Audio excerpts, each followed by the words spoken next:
So, tell me when you're ready. Okay, so We're going to do the gaggle after this CNN shot. Wait. Are we doing one-on-ones? What?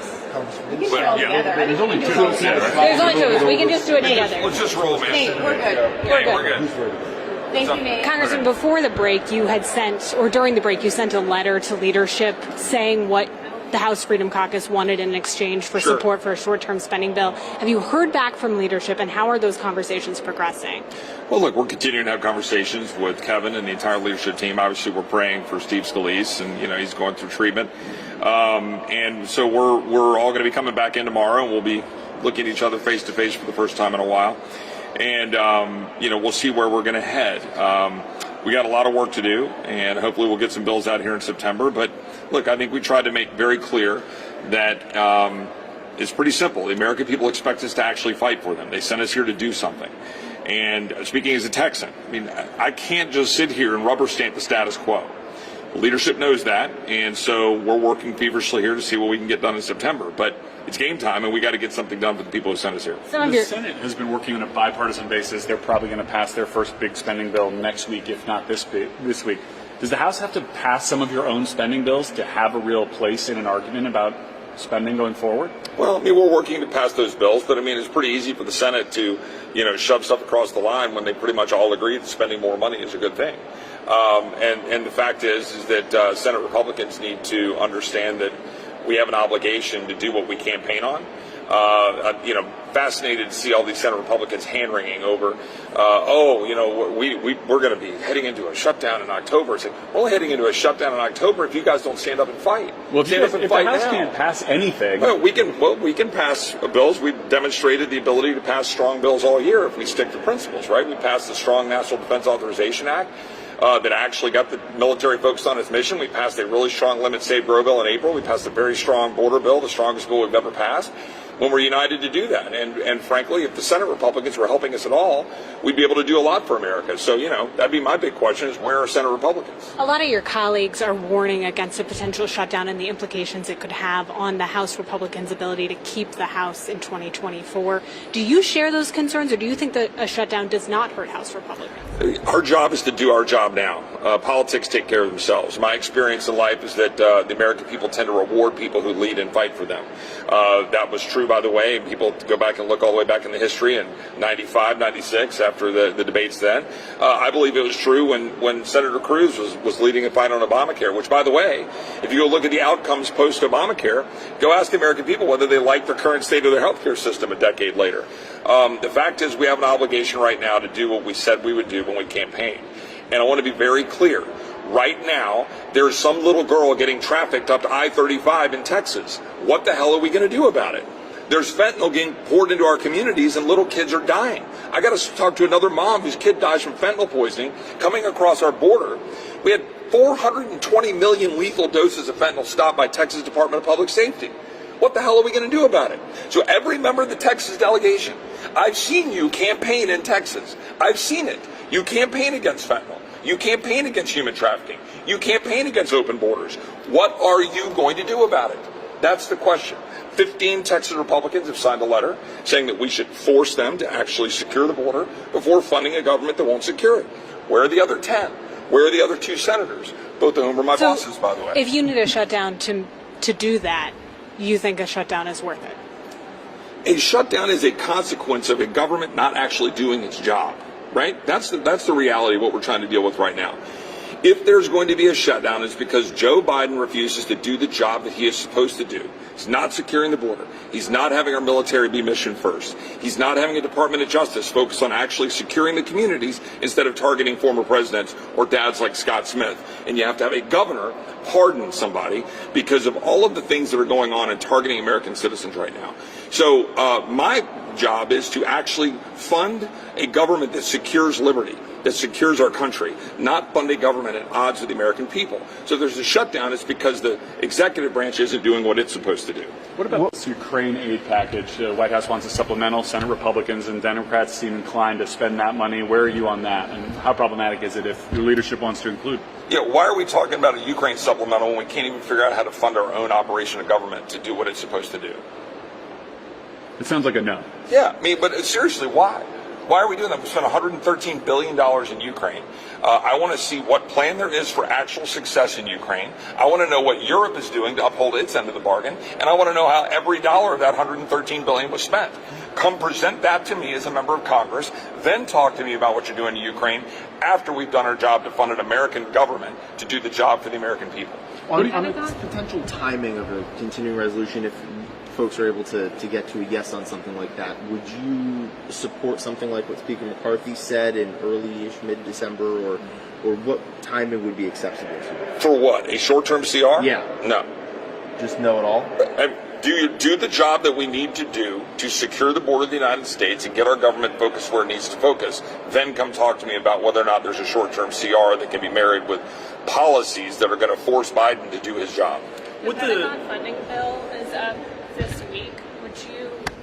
Are you in favor of trying to advance that bill or even pass it, even though there's some ambiguity about overall top-line spending? Some of your colleagues have said no moving forward on any bills until that's all worked out. We would be in a much better position had we stuck with the plan during the debate over the debt ceiling and stuck to spending levels that would have been at basically 2022 levels. We would have already passed more appropriations bills and would be passing them, and I think we'd have all 12 be able to get across the finish line. Unfortunately, we didn't do that. So now we're dealing with the overall spending level, which the American people are tired of inflation. They're tired of a government funding a government that's at odds with them. But DOD, if we want to try to get it across the finish line this week, I'm certainly open to having those conversations, but only if we get the policy changes that need to occur to get Department of Defense focused on its mission. So if you come at me with a just rubber stamp of the existing Department of Defense, when I'm listening to the secretaries over there, wanting to go after Tommy Tuberville because he's saying, hey, how about you stop unlawfully funding abortion tourism? And they want to blame him when they're the ones making a policy choice. Why would I go fund them? Why would I fund transgender surgeries? Why would I fund the continued diversity, equity, and inclusion offices that are dividing the Pentagon? So you want to get policy changes done this week. There might be some flexibility on the dollar levels, and maybe we can get a bill across the finish line. With the added border security measures in DHS, that's going to cost money. Would that require extra cuts to be elsewhere for you to support it? Well, first of all, it doesn't cost any more money just to actually enforce the law. I mean, any more added security measures will cost money. If you add additional security measures. But what if you I'm just spitballing here. What if you actually said, you know what, the job of the Border Patrol is to actually patrol the border instead of processing individuals and use parole through an app on a phone to just dump people into the United States. And then, oh my gosh, the New York City starts to wake up and go, oh, there's actually a problem here, right? That's the actual consequence of open borders. So how about we change the policy? I can do that for friggin' free, right? I don't need to spend $1 to force change at the border. Actually enforce the policies. Now, you want to talk about more money for Border Patrol? Happy to do it. Go find the funding. I'll pay for that with a lot of cuts. Happy to go cut New York expansion, of IRS to pay for Border Patrol. Happy to go cut funding for the Inflation Reduction Act, dream spending for Green New Deal, unicorn energy, and go give that to Border Patrol to do their job. But let's focus on actually changing the policies to secure the border. Is there any concern on your end that the House might be tracking towards something similar to the debt ceiling, where there were a significant number of Democrats that came in and voted for a bill, even more than Republicans when it comes to the... I think Republicans understand that would be a disastrous move for the party heading into an election season. Is the Speaker's gavel at risk this month, given how divided the conference seems to be? That's for you all to debate here on the Palace Intrigue. I mean, look, we're all working hard to try to move everything forward here in September.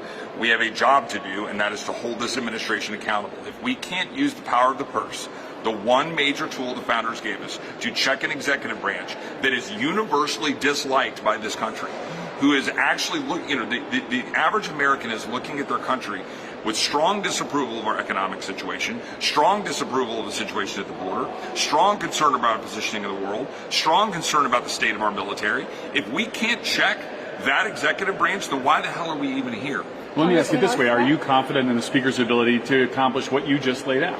When Kevin works with us to sit down to achieve conservative ends and get 218 Republican votes, we've been successful. That's my advice to him in September. Do you agree with some of your colleagues' statements about, Representative Gates has tweeted that he kind of wants to see McCarthy's gavel that's at risk, and he's tweeted Eric Swalwell. You go talk to my other colleagues about that, right? You go talk to my other colleagues about their statements. I'm moving forward here in September to work to get 218 Republicans united to advance conservatism, which will help us actually save the country. Electorally, I usually think that's beneficial, but that's not the objective here. The objective is to save a country that is currently crumbling around us with open borders, a weakened military, spending driving inflation, a Department of Justice that's got its focus on the wrong space, and now continued expansion going down the road of COVID. Are you planning on meeting with you didn't mention any of the investigations. Some of your colleagues have suggested linking impeachment or an inquiry to the spending fight. Where do you stand on that? Yeah, I mean, look, as someone on the Judiciary Committee, as a former federal prosecutor, I don't link those two. We have a job to do. I believe and have publicly stated that we need to pursue an impeachment inquiry and go down that road. I think the evidence is overwhelming. I think the corruption is very clear. I think what we've seen out of the whistleblowers, what we saw with Devin Archer, I think what we've seen now with the pseudonyms and the emails, there's more than enough information to take it on the impeachment inquiry. And then the impeachment inquiry would give Jamie Comer and the folks over at Oversight greater tools to be able to go actually see where the dollars are flowing. That's the part about this that most Americans don't understand. We don't have a Department of Justice helping out here. So you've got the Oversight Committee having to go dig to pull this stuff forward. And every week that goes by, we get more information. If we can go see where those dollars are flowing, I think a lot of eyes will get opened, and that's the importance of an impeachment inquiry. Are you planning to meet with Speaker McCarthy? An impeachment inquiry would help Republicans go seek the truth.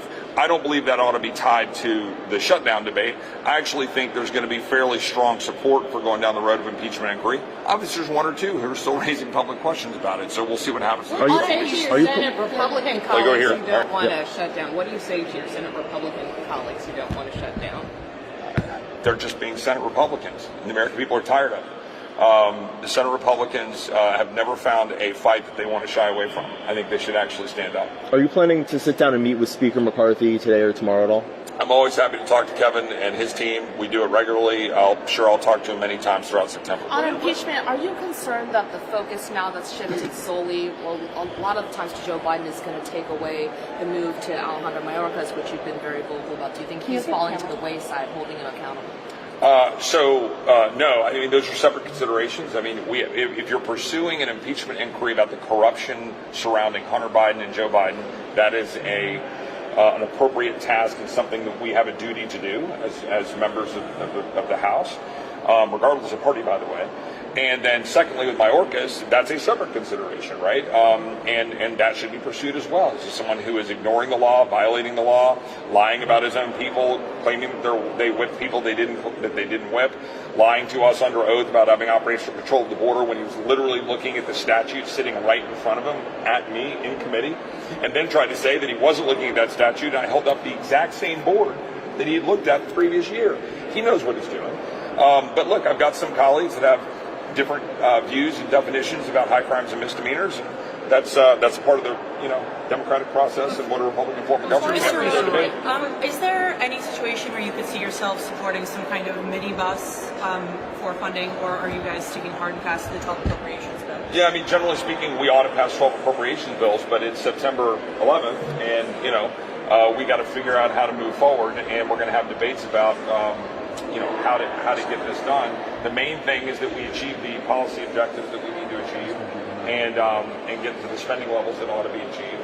But my focus would be on trying to get the appropriations bills done properly if we can. McCarthy has said that he thinks that a government shutdown hurts House Republicans in negotiations with the Senate. Do you agree with that? Do you think a shutdown, or like where a CR, he thinks that's why we need a CR? Well, do you think a shutdown helps or hurts? Well, again, a shutdown isn't an objective. Right? The objective is to force the administration to the table to come sit down with Republicans and say, how are we going to fund a government that's supposed to carry out its responsible duties for the American people? That's it. Nothing more.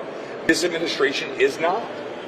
Literally, they are carrying out executive actions, irrespective of the constitutional limitations placed upon them, making up the law half the time. Whether it's Mayorkas, as I've described what they're doing at the border with direct impact on Texas, whether it's ATF now going after and making criminals out of millions of Americans for pistol braces, or now wanting to go down the road of universal background checks, whether it's what we're seeing with the military, and now you've got secretaries whining.